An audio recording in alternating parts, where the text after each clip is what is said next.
the national exposure we get through Livability helps us catch the attention of firms that are recognizing areas for various types of quality of life things, helps us get the word out about the outstanding programs and degrees that are available at Iowa State, helps build the story of companies that call the Ames region home or have a presence here.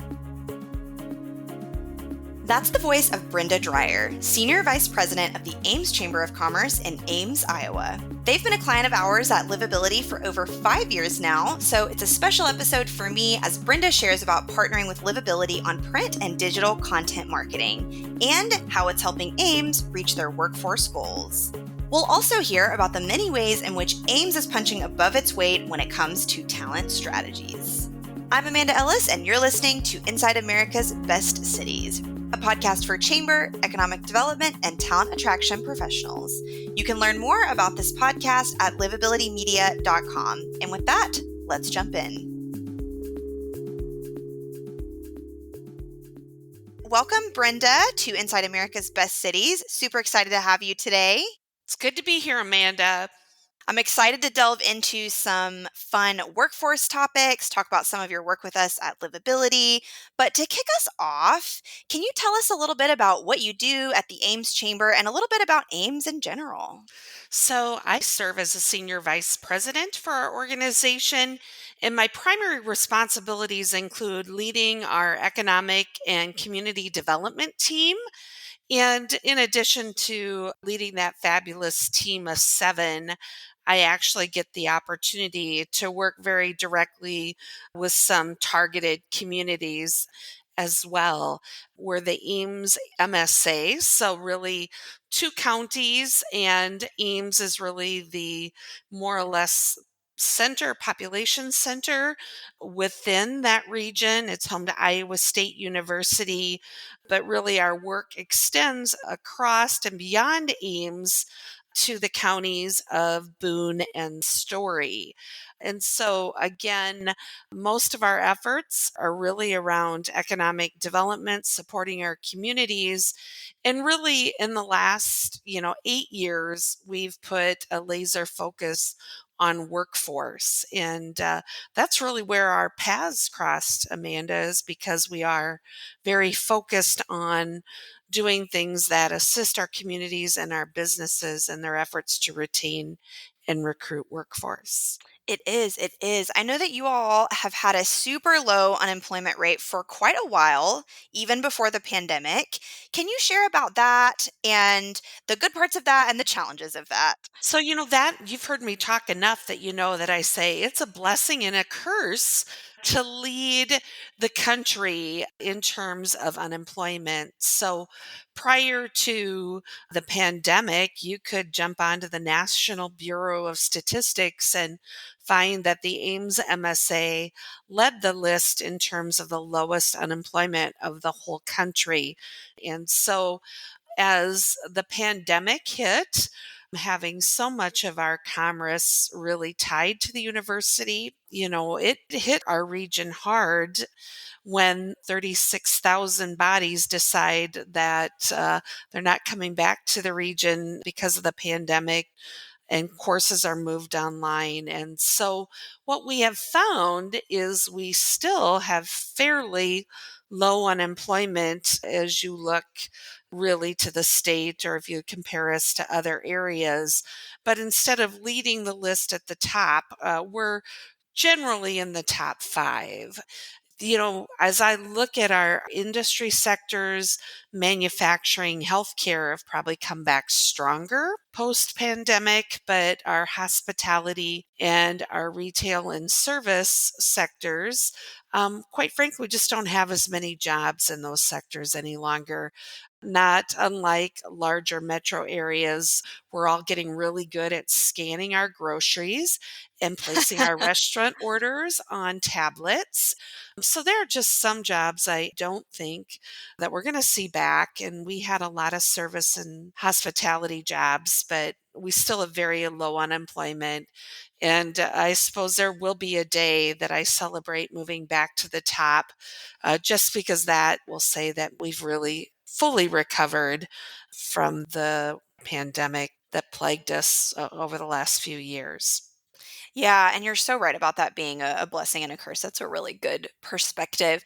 Talk about, Brenda, I feel like Ames is punching way above its weight in terms of a lot of the workforce and talent efforts that you all are engaged in. Can you just tell us about a few of those that you'd like to talk about? So, I always joke about, gosh, I've never met a workforce attraction or retention idea that I didn't like. And so I believe that if we're going to be helpful across our industry sectors, it really does need to be a multifaceted effort.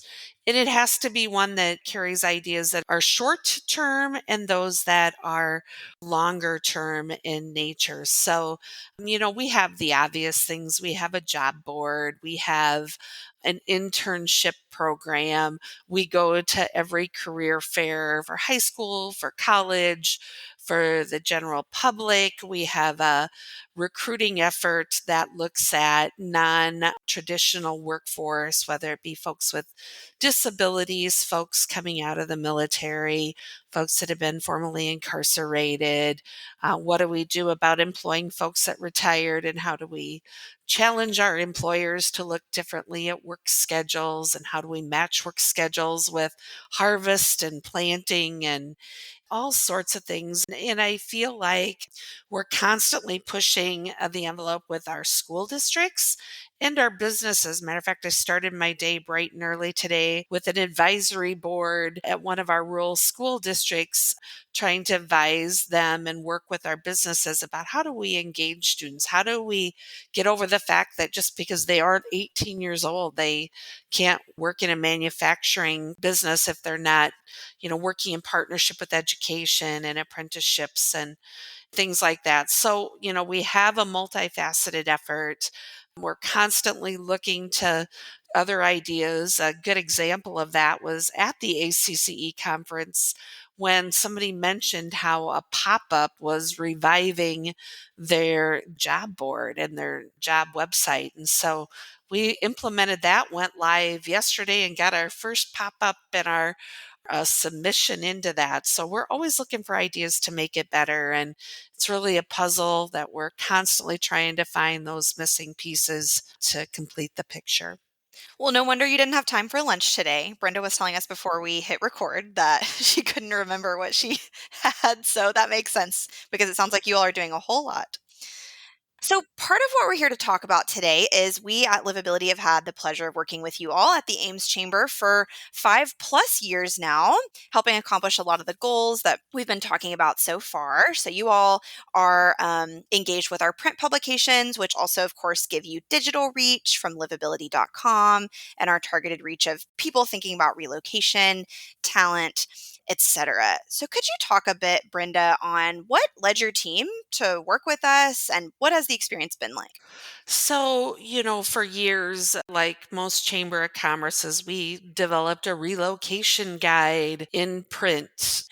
And then most of the distribution involved about sticking it in our hotels and making sure our employers had it, our school districts had it, we had it at our front counter, it got sent out in relocation packets. And, I think we had a critical look at that. And as the newspaper world has changed, we used to rely on our local newspaper to assist us in that matter. I think we felt like, gosh, we're leading the top of the list in unemployment. We thought everybody knew where Iowa State University was and Ames, and it felt like we needed to reach out beyond our borders and identify a partner that would meet our standards in terms of publication quality. We believe in the art of storytelling, and what a better way to get our message across than to tell the great stories of folks that, went to Iowa State, graduated from Iowa State, stayed working here, left for 20 years, came back, finding homes in rural communities, starting businesses, and all of the things that we believe are some of our strengths, and really look to partner with somebody that could help us push our stories and our messages out on a more national basis. And so, again, knowing that print isn't the end all. And the opportunity we had to have a digital presence with our publication, I think really was what led us to Livability and why we continue as an organization to make an investment and asking those across our region to also assist us in that partnership. Well, and the online version of your all's publication has really been thriving. I know this year we saw your reading time on those almost double. So you went from almost 6 minutes on average to almost 12 minutes on average, which I think really speaks to the interest people are taking in that part of the country right now. Well, I've been working in economic development 30 years, and I don't know that we've seen the pace of change that I've seen in the last 3 to 5 years. And I think in the Midwest, and we are located right smack dab in the middle, I don't know that we've ever had a better opportunity to keep our workforce and keep people in our communities and attract new. While we don't have every ounce of every mile covered with broadband infrastructure, certainly we have some outstanding providers and options that are covering a great amount of the region's area in terms with really high speed internet. We have award winning schools. You have choices of small, private, large. Your dollar goes a long way. We have low crime as compared to other places. And probably more important is how quickly we can move. We can quickly go north to Minneapolis. We can go south to Kansas City. We've got an international airport in our area, but if we even want to open up more options for direct flights, Kansas City, Omaha, Chicago, Minneapolis are all just a couple hours drive away from us. That is very true. It's interesting because, yeah, I feel like the Midwest is so hot for people right now. And the Southeast has been too, but we did an interview recently, and I'll link it up in the show notes with Chris Fair. He's with a group called Resonance that also does some place marketing and things like that. And he was saying with some climate change that he sees people heading more toward the Midwest even than the South in the coming years and decades as it's getting so warm down here. And you'll have a lot more climate variety. I think it's going to be really interesting to see what happens. I like the idea of calling it climate variety. Yeah. I'll remember that in January. So, can you share a bit more, Brenda? You talked a little bit about how you used to utilize your former print publication, but what kinds of ways do you distribute the Livability print publication? We're still in the mode of where we need to mail out relocation packets. Chamber of Commerce is where folks call for that. So we distribute a number of those every day. It's a great tool for our employers. I'll use the Iowa State University as an example. I mean, they compete for talent, not just nationally, but worldwide.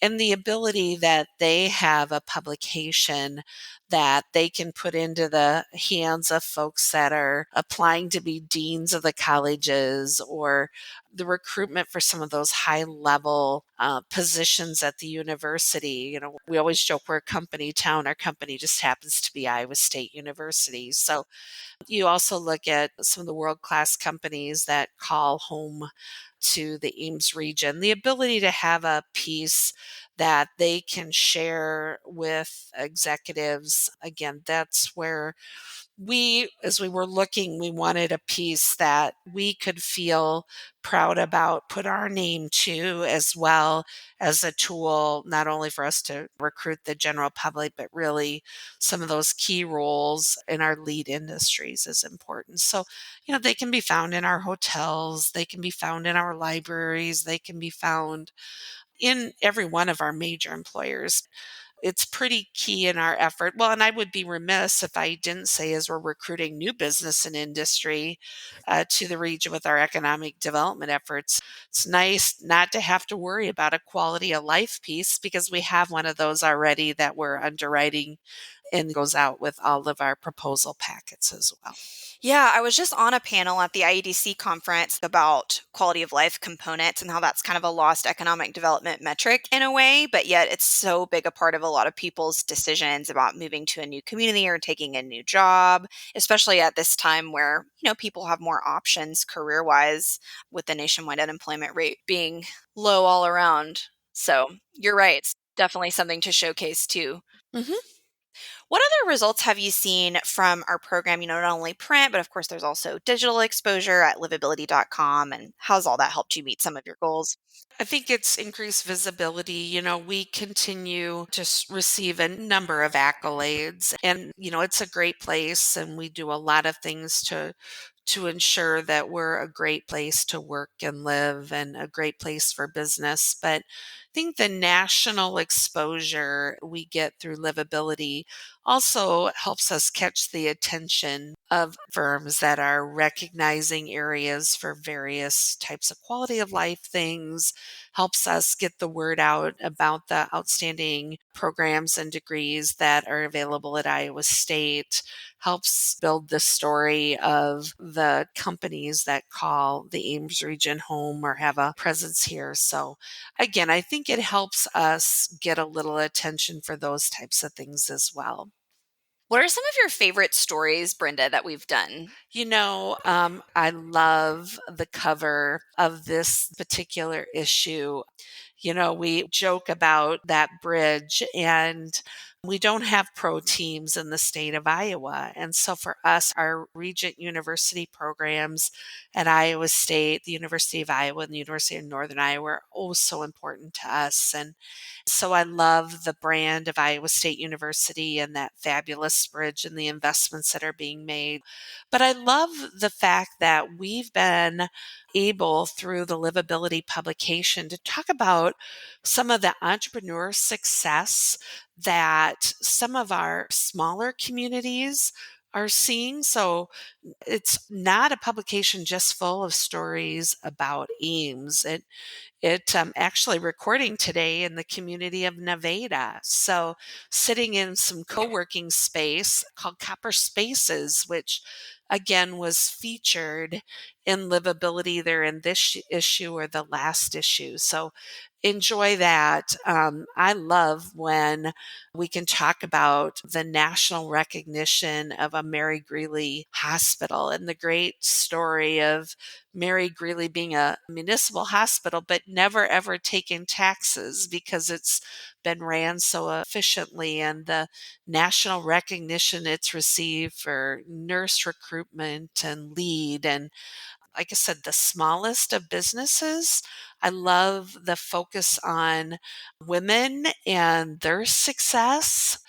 And I feel like what a great story there is to be told that anybody can grow up and do anything, and that our region is ripe for innovation, and there's outstanding support to support any number of folks that want to do business. And of course, telling the story of some of our largest companies as well. So hard to pick. Well, there's certainly no shortage of storylines to choose from. That makes our jobs even easier. Yeah. So, as we head toward wrapping up, I have a crystal ball question for you and then a fun question. So, the crystal ball question is, you've been in this line of work for a while. What do you think will be the biggest talent challenges in the coming decades? So I sit here and say, I have three grown children, and not of one of them had any interest in information technology. And we're just not producing enough of those folks at our universities. And the truth of the matter is, we're just not churning out enough software engineers, enough software analysts. And I feel like we've got to be ready in equipping our children at the youngest of ages to understand, yep, we got to balance screen time with really understanding where our world is headed. And are we ready for making sure that we have enough capacity to be able to meet those jobs of tomorrow? And I wonder about, how do we handle the jobs that can't be done remotely, and the balance of remote jobs versus things that have to be done in person, and how's all that going to shake out? And again, where will automation go as we look into the future? And how are we going to make sure that we're aligning the workforce training with really those jobs that we don't even know exist here in 2023, and even as early probably as 2030? It's going to be here before we know it. Yeah, and those are big questions. And you're right. I think it's going to be pretty soon. It seems like the more time goes on, the quicker new technology is adopted and the quicker it changes things. So it's going to be interesting. Interesting, yes. All right. The fun question, and I'm very curious because your colleague, Nikki, has also been on our podcast. So I'm curious how your answer will compare. Bucket list item in Ames, if someone's visiting your area for the first time, what should they make sure they do? Oh, let's start in Boone County. So they have some of the coolest amenities and attractions 12 miles away from the middle of Ames. But there's something called Rail Explorers, and you get on this little bike contraption and you get to bike over like these very valleys and rivers, and they do it from spring until the snow flies. And it is something I recommend to a lot of folks that they just need to go 12 miles and check out Rail Explorers. And that's something where you can only do in our region, and it's not available anywhere in the state. And so I would also tell you that I don't think that there's anything better than the amenities that we have developed and continue to develop. I think I mentioned we don't have pro sports. So our college sports are everything to the state of Iowa.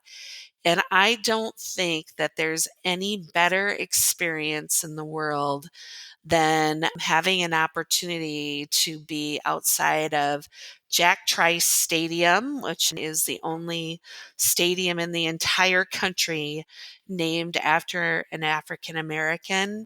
And the story of Jack Trice will be 100 years old this here in just a couple weeks. And the tributes that we have around our stadium to him, and just the overall environment of 70,000 people really excited to cheer on a football team, just the community spirit.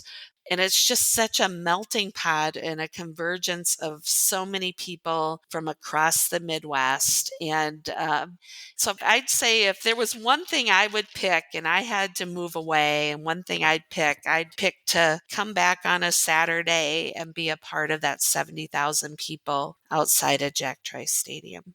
Sounds like fun.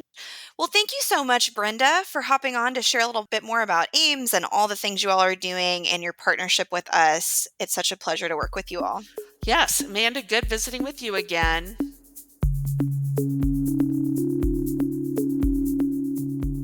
Thanks for listening to the Livability Podcast, where we take you inside America's best cities. At Livability, we highlight the unsung awesomeness of small and mid-sized cities across the country. We also partner with communities to reach their target companies and potential residents through digital content and print magazine programs. If you enjoyed this episode, please follow, rate, and review this show wherever you listen to podcasts.